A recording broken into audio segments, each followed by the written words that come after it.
The room was packed, but all I could hear was my own heart pounding, a frantic drumbeat, as I watched Carla take the stage.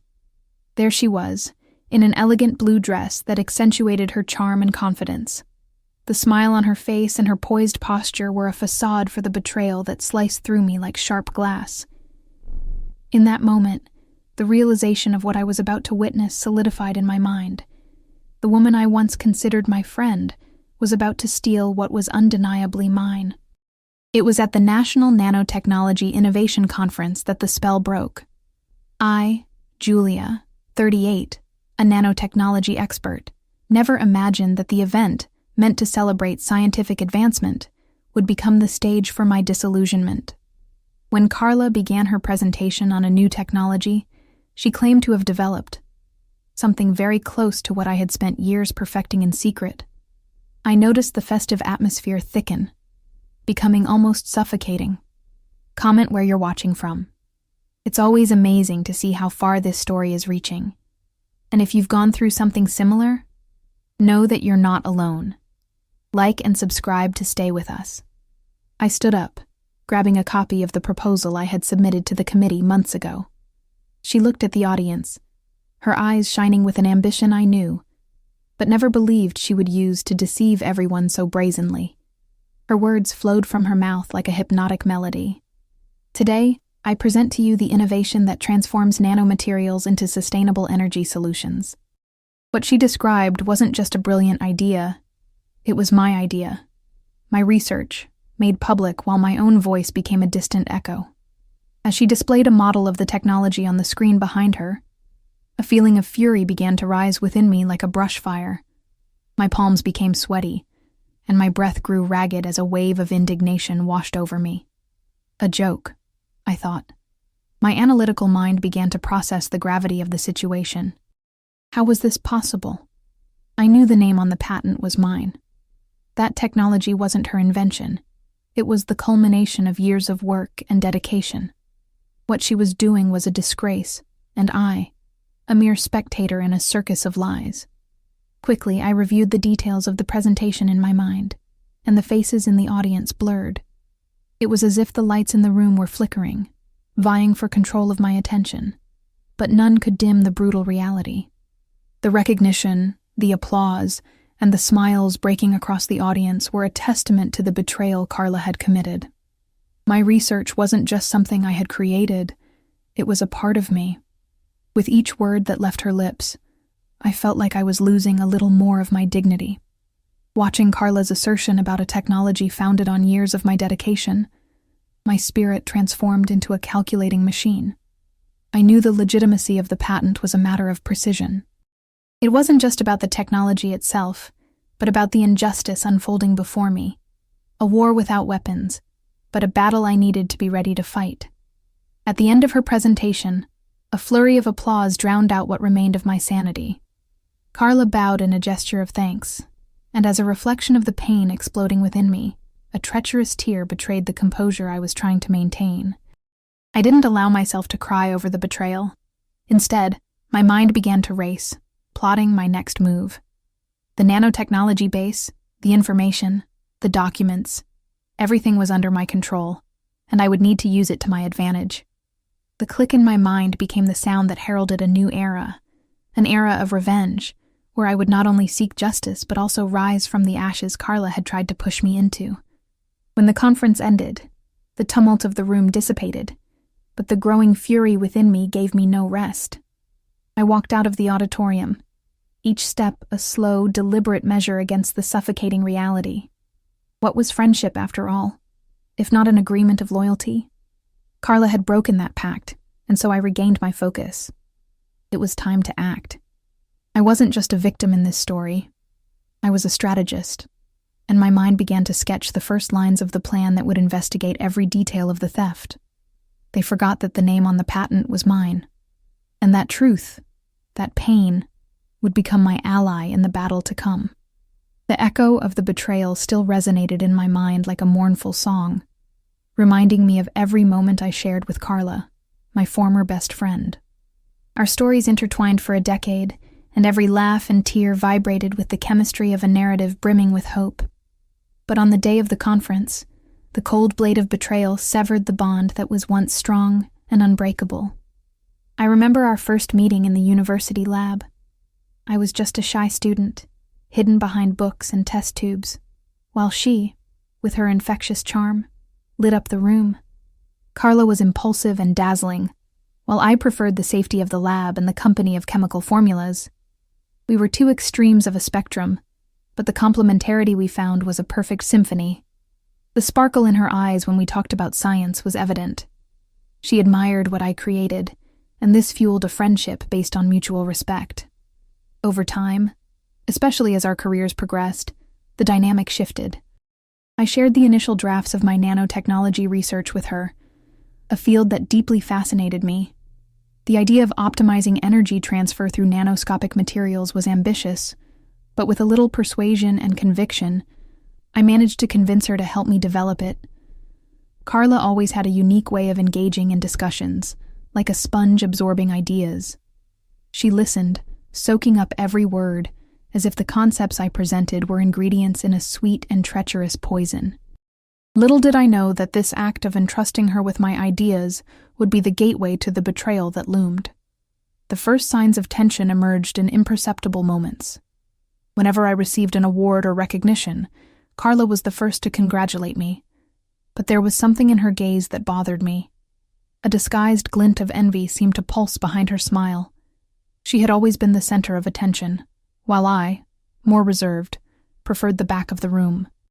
Over time, the friendship became a competition, though I was reluctant to acknowledge it. Words that were once supportive began to sound like echoes of rivalry. In one such moment, I overheard her say, "One day, you'll leave me behind, Julia." The phrase hammered in my head, now seen in a new light. Then came the day we laughed together, celebrating the success of our collaborative work. I remembered the time we worked on a joint initiative to create a nanoscopic device to filter pollution. Looking back now, I realize I was in a tragic film. The scenes of that collaboration became doubts. What I had viewed as friendship was slowly becoming a battlefield, and what were once secrets transformed into possibilities of betrayal. While I dedicated myself to my research, Carla seemed increasingly drawn to all the glamour science could offer. What I considered discipline in pursuit of perfect results, Carla saw as an opportunity for distance and advancement. What should have been a path of mutual growth became a route of competition. I watched my old friend morph into something I didn't recognize. When my first article became a success, it became clear that its brilliance reflected a shadow of who she could have been, but now was almost obscure. At the conference, seeing Carla appropriate my research was like being struck by lightning. By the end of her presentation, a feeling of betrayal swelled within me, a potent cocktail of pain and disbelief. What should have been a collective celebration dissolved into hostility. The applause of the audience echoed like a profanity. The reality around me began to fade as resentment took hold. How could she have the audacity to claim what was mine? This was a betrayal not only of my research but of our friendship, of the years of trust we had built. Leaving the auditorium, confusion permeated my mind. What was this friendship, after all, if not a pact of loyalty? As I walked, I wondered if I could have avoided it all. Should I have ignored the clear signs that Carla's ambition was overshadowing our friendship over time? What I dismissed as ambition in her nature now revealed itself as a treacherous abyss. And it was in that moment that I understood the importance of making peace with the past and trying to regain my own security. The decision was made. I wouldn't be a mere spectator to this betrayal. With my head held high and determination simmering in my thoughts, I decided to map our history from now on. My goal wasn't just to obtain justice, but also to legitimately reclaim what was mine. I would begin to search for evidence, to reconstruct each fragment of that shattered image. What was once a friendship based on trust would now be dismantled by a meticulous and cold investigation. With each adjustment in my narrative, encompassing every detail of our exchange of ideas, I realized I could transform moments that once dimmed my brilliance into a path to the truth. The exchanged emails, the meetings, and the research plans. Everything would become evidence I could use. The responsibility weighed heavily on me. But amidst the weight of betrayal, there was a thick thread of hope, a lifeline connecting me to the strength needed to fight injustice. With growing determination, I lifted my head and sought allies. A plan would be necessary. The most complex battles begin with well-structured tactics. I opened discreet conversations with colleagues who could provide evidence, and each discovery became a window of opportunity. Soon I felt I was on a mission, and with the pulsing certainty that the name on the patent was mine, I moved forward, determined to rebuild my identity, not only as a researcher, but as a woman seeking justice in a world that values appearance and recognition so highly. Not all was lost. Like the nanoparticles that make up my research, I too could transform and cope with the complexity of this betrayal. The truth that was to be discovered slowly bloomed within me like a new propellant, and this battle would be mine. I would not only avenge the name on the patent, but also find a purpose to restore the loyalty that once existed, and the emotional heat would ignite the fight for what was rightfully mine. With determination coursing through my veins, my mission was clear. I would not only investigate Carla's betrayal, but also expose her lies and reclaim what was mine. Each step I took toward the truth felt like entering a secret laboratory, where every piece of information could be a crucial component in formulating a solution. Precision was paramount, and the meticulousness that accompanied my research would undoubtedly be my ally in this new quest. After the conference, where the dignity and friendship we shared dissolved into smoke, I returned to the lab, my sanctuary. The fluorescent lights shone mercilessly on the desk, overflowing with files and documents. With difficulty, I pushed my mind to focus on the data that could serve as evidence. My colleagues, noticing my state, grew concerned. They asked if everything was all right. "I just need to organize a few things," I replied, with a determination that lent an air of mystery. What was going on in my mind was a frantic dance of ideas and strategies. The first stage of my investigation would be to map the already published patents. Sitting in front of the computer, I delved into the vast databases searching for what could become a lethal trap for Carla.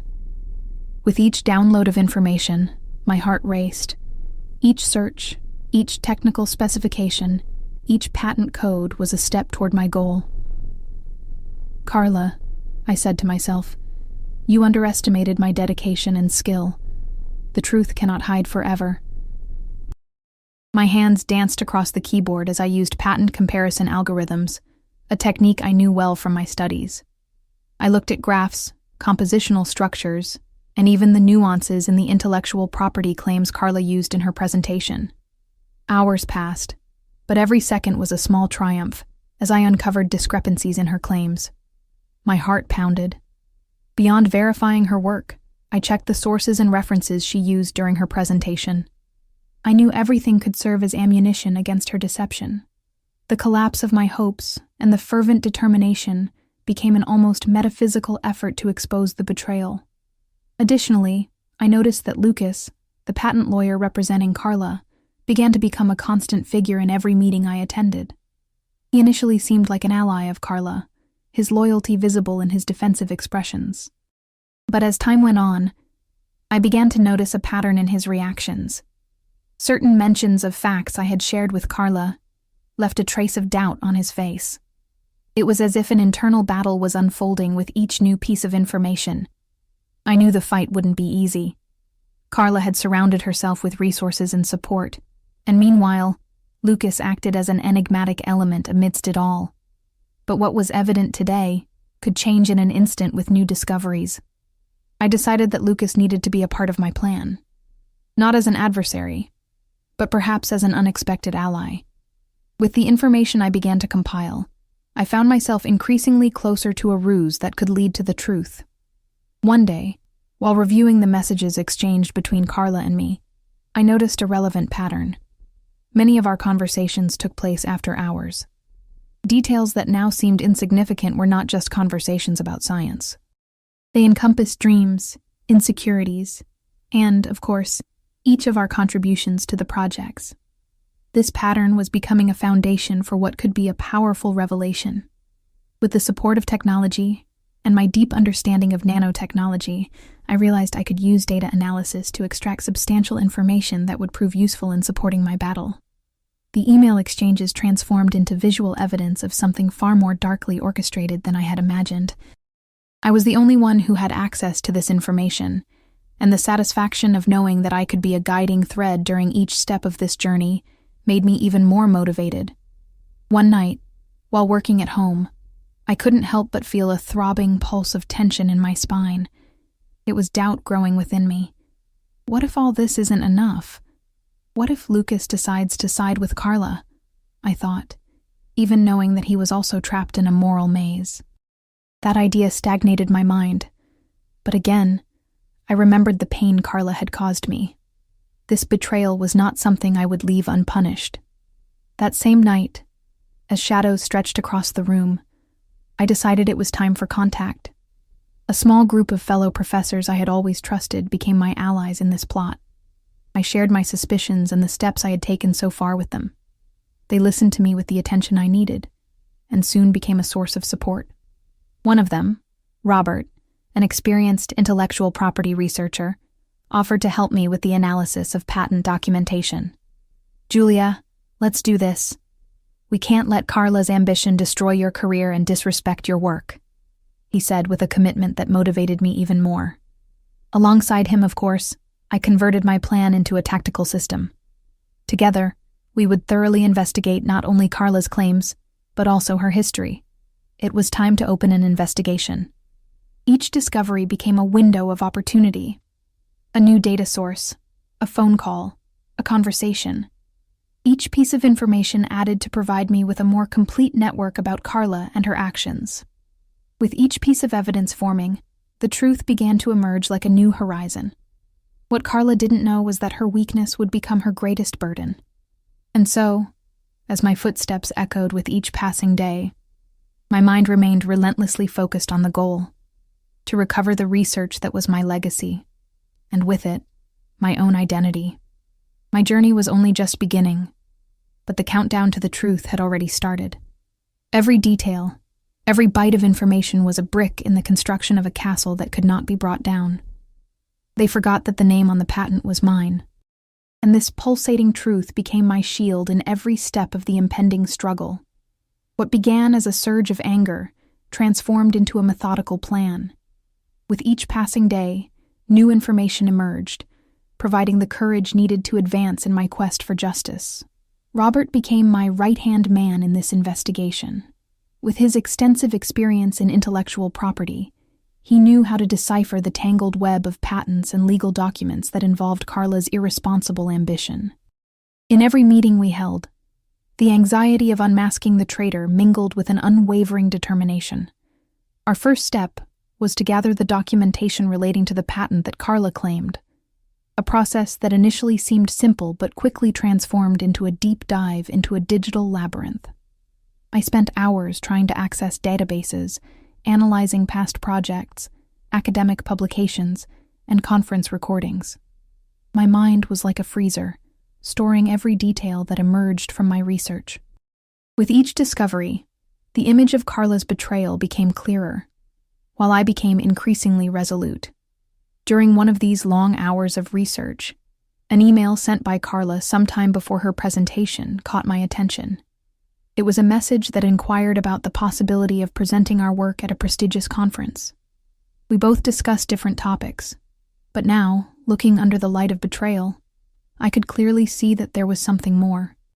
Carla was not only appropriating my work, but she might have manipulated the situation to align it with her goals, using our involvement as a source of credibility to justify her presentation. However, my concern couldn't stop there. The nanotechnology research I developed didn't just have a past, it also had a future that needed to be protected. It was crucial to consider Carla's ties to other important figures within the field. Over time, she had become involved with prominent names, many of whom seemed to be partners in crime, and each of them seemed to be a rung on the ladder of success that Carla had climbed at the expense of our friendship. One afternoon, while discussing the progress, I suggested to Robert that we would need a contact in Carla's network to gain a deeper understanding of her intentions. She wasn't acting alone. We need to find out who else is involved in this, I asserted. Our strategy shaped around thinking of an indirect approach, a way to pressure Carla's allies without her suspecting our intentions. The goal was clear: to make the screen of betrayal more visible. Our opportunity arose through a sponsor Carla had mentioned in one of her presentations.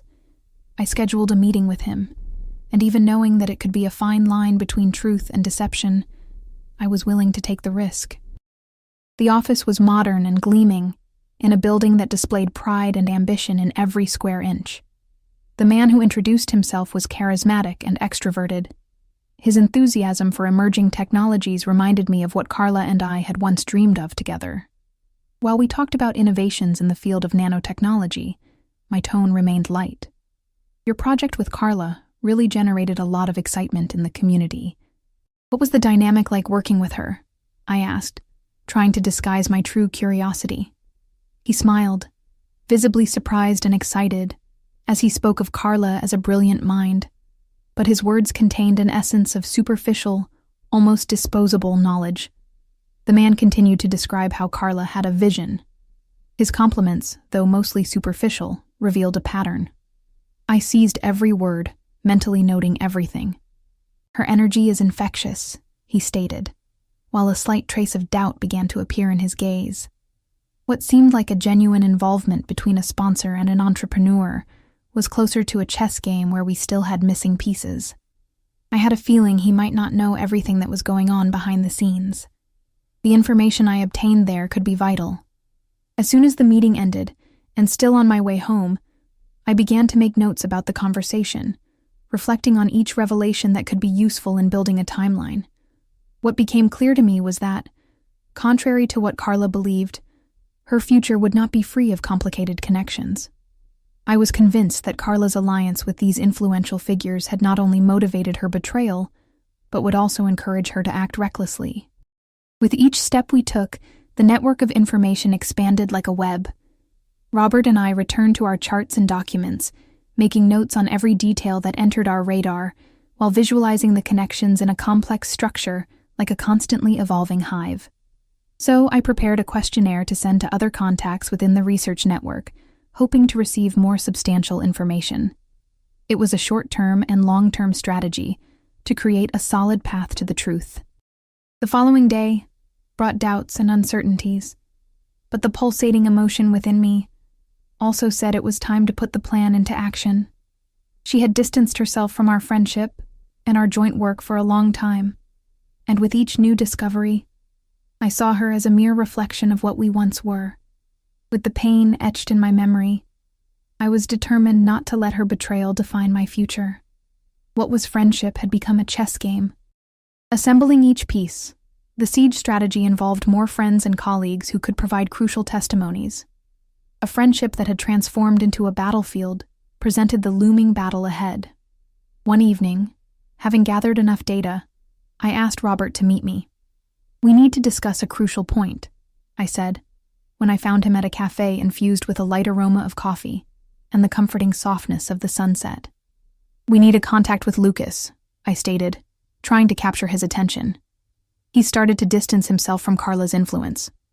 This could be our chance to get a clearer picture of this story. Robert's eyes lit up. "You think Lucas might turn against Carla?" Frustrated, I indicated that this was our opportunity to not only open a line of communication with Lucas, but also to make an emotional appeal that could activate his moral conscience regarding what was happening. We were in a game where there could be no loss. When we met Lucas, what I needed was a clear message, letting the light of truth emerge from the remnants of the friendship Carla so eagerly shattered. The plan was to gradually instill doubt in Lucas's mind about Carla's tactics. Thinking this way, I realized that to move forward, I couldn't let my fear of failure guide me. "Julia, are you ready for this?" Robert asked, as we were still discussing confidential information at the cafe tables. The tone of his voice reminded me of the importance of each step we were taking, and in our last meeting, the pieces were falling into place. Yes, it's time to move forward. The battle had already begun, but it was far from its climax. I kept my head high and my eyes firm. The countdown to the truth was only just beginning. They had forgotten that the name on the patent was mine. And soon, that claim would become the lifeblood that would drive the fight in my direction. The fervor of the pursuit of justice formed a network of friendship that could not and would not be shaken by the voracious ambition of someone who was once so close. Before meeting Lucas, a storm of emotions raged through my mind. The fight I faced transcended a simple patent dispute. It was a profound struggle for integrity, dignity, and the defense of years of hard work. Would this meeting be the turning point? I looked in the mirror, reflecting the exhaustion of sleepless nights, but also the determination growing in my heart. It was time to transform this pain into power and finally cross the threshold of truth. I scheduled a meeting with Lucas at an unassuming cafe, a place I knew well. The aroma of fresh coffee mingled with the sounds of people chatting animatedly. But in my mind, all I could feel was the heavy anticipation of what was to come. I was about to open Pandora's box that Carla had created with her lies. What happened next could change the direction not only of my career, but also the course of the lives of so many others who could be victims of her unbridled ambition. When Lucas arrived, his expression showed concern. Tension hung between us. "What is it, Julia?" he asked, with an air of curiosity and caution. There, sitting amidst his fears and suspicions, he was more than a patent lawyer. He was a lost friend trying to find his way. "Lucas, we need to talk about you, Carla, and her presentation. What's going on?" I tried to be direct, but the fragility of my voice betrayed the storm raging inside me. He hesitated before answering, and the silence began to drag on. I was emphatic. "I know she didn't act alone, and that you're also feeling pressured. But the truth needs to be exposed." Lucas's expression began to change gradually. Insecurity mixed with understanding. "Julia, I never wanted to be involved in anything like this. I trusted Carla and believed she was being honest." There was a glimmer of pain in his eyes, and I realized that the friendship they once shared still affected him deeply. "Lucas, I know that, but I have concrete proof that her work is based on what I developed. The project and the technology she presents as an innovation are, in fact, adaptations of what I've been developing for years," I said firmly. The weight of the words seemed to resonate in the cafe walls. I don't know how this happened. I had no idea that you and she were working on something like this," Lucas replied, confusion visible on his features. "If you really have evidence, that changes everything." "Yes, it changes everything, Lucas. We need to act quickly. We need to make Carla face the consequences of her actions," I insisted, the words escaping with urgency. However, the terror of uncertainty still haunted him. The following hours were filled with a series of revelations that would test not only the strength of our bond, but also Lucas's willingness as an ally. We talked about the meetings Carla had held and the contacts she had made throughout her rise. We began to put together the puzzle of this betrayal. As Lucas and I analyzed documents, the pile of information accumulating before us became a relief map of the dark history of betrayal. As the conversation progressed, I noticed Lucas beginning to recognize the true nature of Carla's actions. "If your research is based on hers and she presented it as her own, that's a serious ethical violation.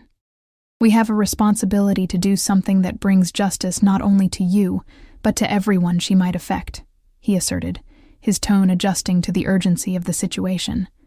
We developed a joint strategy that would serve as a roadmap for our next steps. We needed more evidence, and the only way was to investigate Carla's connection with her sponsors, the core of her betrayal. I was seized by a new energy. The plan was clear. I would gather information about her sponsorships and the meetings she attended.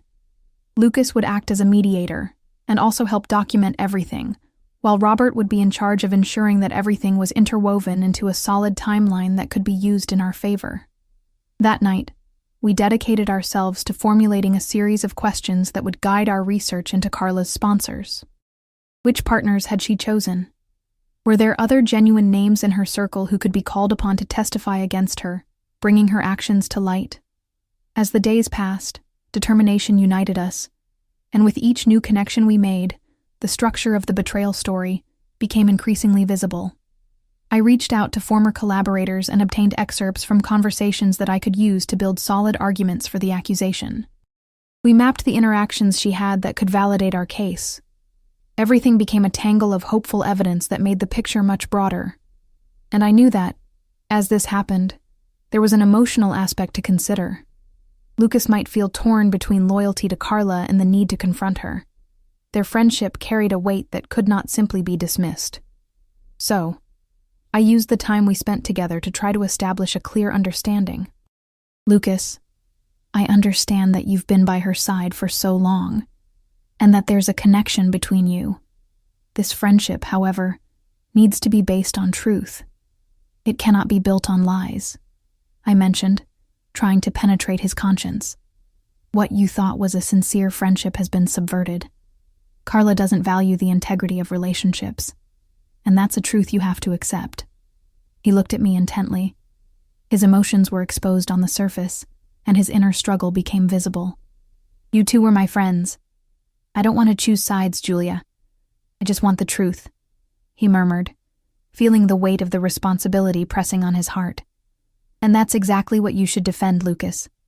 This situation isn't meant to turn our friendship into a battlefield. The focus should be on the principles that united us. Justice will be a bridge, not a barrier between us, I assured him. He nodded, and thus, the emotional connection between us began to strengthen. This relationship brought a renewed sense of purpose. As we delved deeper into our research, new connections and facets of Carla's story came to light. One day, while following a lead on one of her sponsors, we discovered that he had a history of manipulation and involvement in similar scandals in previous projects. What initially seemed like an isolated detail now proved to be a pattern of behavior that Carla might have exploited to her advantage. Robert, joining us, was very methodical in investigating these links, assembling the puzzle quickly. With each new piece of evidence we collected, the thread of truth began to bind us in a network of integrity and ambition. I was seized by a heightened sense of hope, knowing that we were getting closer to exposing Carla's betrayal and finally rescuing my name and legacy in the scientific field. Carla's patterns of betrayal unfolded brilliantly, while the light of truth began to illuminate the shadows of unbridled ambition. And as we prepared for the final phase, a confrontation with Carla loomed on the horizon. I was determined. They forgot that the name on the patent was mine, and the truth that would emerge from this scandal would not only be a feat of recovery, but also a chance to transform this journey into a warning about what happens when ambitions override respect, loyalty, and friendship. The countdown to the revelation had begun, and the fight for justice was approaching. With Lucas and Robert by my side, I realized that this battle was not just mine, but of everyone who had ever been deceived and hurt by selfishness. The tension was at its peak, and soon, the truth would emerge in all its force. It was time to take the lead and tell my side of the story. The day of the confrontation finally arrived, and the tension in the air was palpable. Instinctively, every part of my being was alert, pulsating with the adrenaline that had been simmering inside me for weeks. The plan was set, and the harvest of evidence had grown exponentially with the collaboration of Lucas and Robert. I was ready to not only confront Carla, but to expose her as the betrayer she truly was. We met in a university conference room, a formal space that in other situations would represent an exchange of brilliant ideas, but which would now be a battlefield. Daylight streamed through the windows, but everything seemed clouded to me. As I entered, I took a deep breath, trying to steady my frantically beating heart. Robert and Lucas were already there, reviewing papers and organizing the presentation documents, like a team of scientists preparing for a revelation. It was a moment of revelations, of claims, of making justice triumph over unbridled ambition. Then, Carla entered, dressed with calculated professionalism. Her eyes shone with a mixture of confidence and disdain. The mention of her name as a competitor, and now rival, weighed heavily on my words. Little did I know this was only the beginning of her downfall. She greeted Lucas and Robert, then looked at me with the expression of someone who knows a secret. "Julia, you seem tense. Are you ready for the presentation?" she asked, with a smile that didn't reflect any sincerity. I could feel that she was simultaneously underestimating my determination and preparing her defense. "Don't worry, you can still change your mind about the options I offered in our last power meeting," she taunted, letting out a silent but pointed laugh that made me cringe. "I'm hardly likely to change my mind, Carla," I replied, keeping my voice firm. Feeling this tension was like walking the edge of a cliff, a line between fear and adrenaline. "We're here to discuss your recent actions and the allegations involving my work."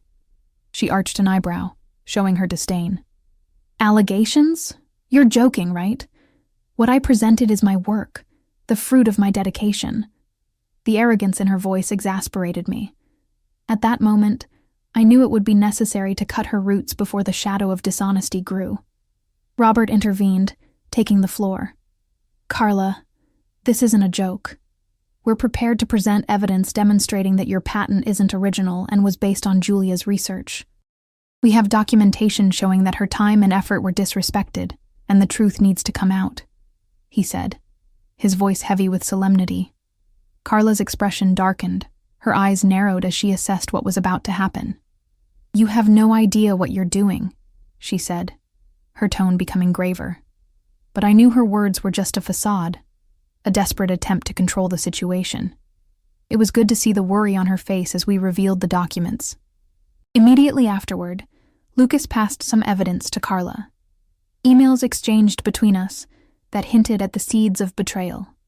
Silence filled the room. Every word spoken carried monumental weight. I didn't feel pleasure from this, but the feelings of justice warmed my heart. I was preparing a major exposé, but the fight was transforming every part of me. "How dare you do this, Julia?" Carla exclaimed, now with disbelief. The anger in her voice was a symphony I could barely hear as the world revolved around the truth. Looking into her eyes, I saw not only despair, but the shadow of what we used to be.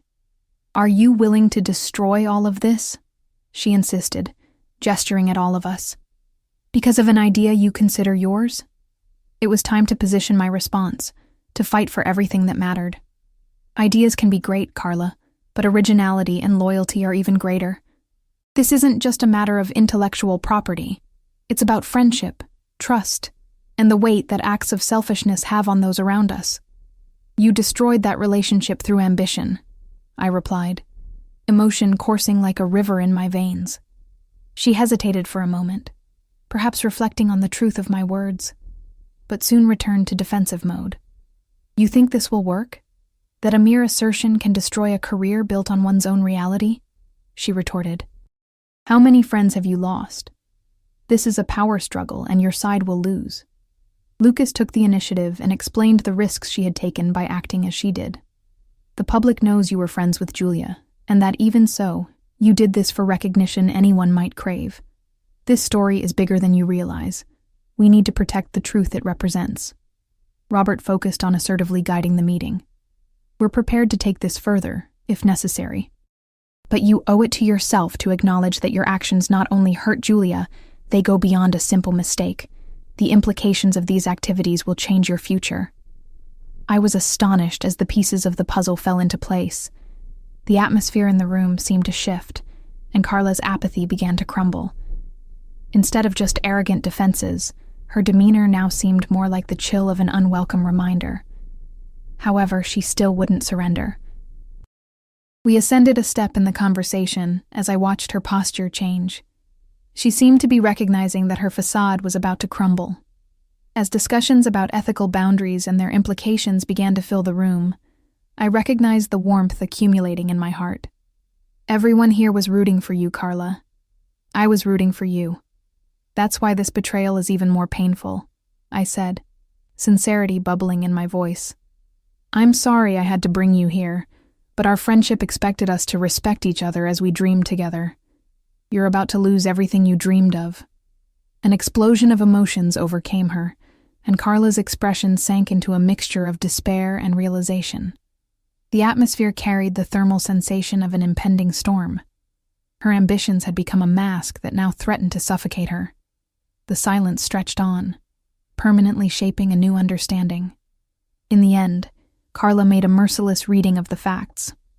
Even so, with her own heart conflicted, Her position was precarious. The way the world perceived her was changing beneath her feet. The manipulative role she had played for so long might turn to bite her superficial approach. Finally, Lucas saw this in her eyes. If you don't take responsibility for your actions, Carla, this won't just be a future scandal. It could be a tragedy, both personally and professionally. Ultimately, you can change your future if you choose the truth, Lucas declared, like a sharp arrow piercing the heart of the matter. Trust is the foundation of friendship, and we've all been let down by your ambition. We were prepared to act, not to humiliate her, but to demand truth and justice. My conflicted feelings about the betrayal were superseded by the truths that needed to be revealed. And in the empty space that formed before us, Carla's choice of a genuine commitment to the truth became the final hurdle. You have the option to do the right thing, Carla. There's no point hiding in the shadows, and I let the sentence hang, torn between finishing it or not. Looking into her eyes, I knew the answers would come with time and consideration. The truth always prevails. What do you choose now? The consequences of her actions were about to unfold, not just as mere words in the empty space, but as a real presence in all our lives, and in the lives of the many she had hurt. The debris of her selfishness was evident in every decision she now made. Carla was facing her choice, and it was up to her to decide which direction to take. Her silence was as powerful a response as 1,000 declarations. The scales of our struggle began to balance. Each of us was ready to pursue the truth, no matter the cost. Carla's mistakes weren't solely hers, but a reflection of the struggle between ambition and honesty that we all face at some point in our lives. The battle wasn't won, but we were ready. I knew that justice would always prevail, and that despite the struggle of the shadows, the truth always shines brighter. The silence that followed Lucas's words felt like a living rivalry. The air was heavy with uncertainty, but also with possibilities. Carla remained in her chair, as if the world around her had disappeared, her mind locked in an internal battle. Her future was at stake, and the consequences of her choices were beginning to loom like shadows in the room. After a moment that felt like an eternity, Carla finally broke the silence. Looking directly into my eyes, in a mixture of defensiveness and vulnerability, she said, "Why didn't you tell me it was your research? Why wait until now?" Disillusionment weighed heavily in her voice, and for a brief moment, I almost felt sorry for her. But the hurt she had caused was too vast to be reached by a moment of weakness. Because I believed that friendship was real, Carla. I trusted you, and you betrayed me. It's not just about the research, but about everything we were building together, I asserted, my voice firm. You let ambition get the better of you, and forgot what really matters. She looked away, clearly struggling with the reality. The internal struggle she was feeling made me realize there was no turning back for her. Carla stood up, her posture now straighter, as if there was a spark of determination in her eyes. I'm willing to talk to people, to show that there was a mistake, and that this isn't the story I want to carry forward. Her words resonated with the strings of a lament. The room was tense, but I knew the real battle had already begun. You need to understand that this isn't something that can be erased with a simple apology. What matters is concrete action, Carla. You need to publicly admit what you did and make things right. If you truly care about your career, this is the path to follow, I said, with the growing determination within me. After some time, Lucas decided to intervene. Julia is right. What happened impacted not only you, but everyone involved. We need clarity, and this is your moment to choose what truly matters. The conflict was clear, and Carla knew she had a crucial point to decide. Her ambition had put everything on the line, and now, the question of deciding what kind of legacy she would leave became a confrontation with her own values. Not only was her career at risk, but also the humanity she once held as the basis of her interactions. If you choose to continue this lie, the consequences will be devastating, Lucas declared. The world will find out. It's not just about us. It's about the young scientists who are inspired by your work. That's a responsibility you must consider, Carla. Finally, Carla took a deep breath and, in a gesture that seemed like surrender, said, All right. You're right. I'll meet with those involved and explain the truth. I can't let this be the legacy of my research." Her words were charged with a new meaning, an acceptance that would inspire a new reality. And so, the atmosphere began to change. The truth was emerging from the shadows, and I felt a wave of relief wash over me. Of course, the reality of what was to come was still tumultuous, but the choice Carla was making was the first step towards a new journey, not just for me, but for her as well. In the following days, Carla truly dedicated herself. With the support of Lucas and Robert, we organized a formal meeting with the university and the sponsors involved, where she would prepare to reveal the truth. The conversations were tense, and I couldn't help but feel a mixture of satisfaction and apprehension. Was I truly doing what was best for all of us? The meeting unfolded with a raw sincerity, with Carla laying bare her actions and the deceptions she had committed. Her honesty began to clean the soiled slate of her project. The relief in her eyes when she finally spoke the truth was almost palpable, and looking at her, I realized she was probably freeing herself from more than just external pressure. She was releasing the weight she carried in her spirit. By the meeting's end, the audience was receptive, though the air remained tense. Carla's acceptance of her betrayal also became a point of reflection for others. "We see the light of truth reflected in this space and acknowledge the power that honesty brings," one of the sponsors said, alluding to the value of her choices. As the room emptied, a new thought began to bloom within me, the idea that true strength lies in recovery. I had fought to not only reclaim my name, but also to restore a sense of ethics in my field. Carla, though still flawed, now had a chance at redemption. So, facing the future, a wave of hope washed over me.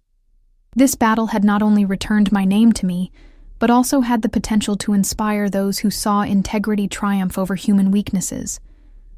Truth not only illuminates, but also heals. They had forgotten that the name on the patent was mine, but now it was time to look ahead, where I could build a new landmark that would highlight my true legacy. And so, as we left the room, the prospect of a new tomorrow took shape. Carla and I would no longer be rivals, but two women who had learned valuable lessons in the race for truth, in the field we both loved. The fight for justice and truth wasn't over, but the serenity of victory served as a reminder that, even in the shadows of ambition, the light will always find a way.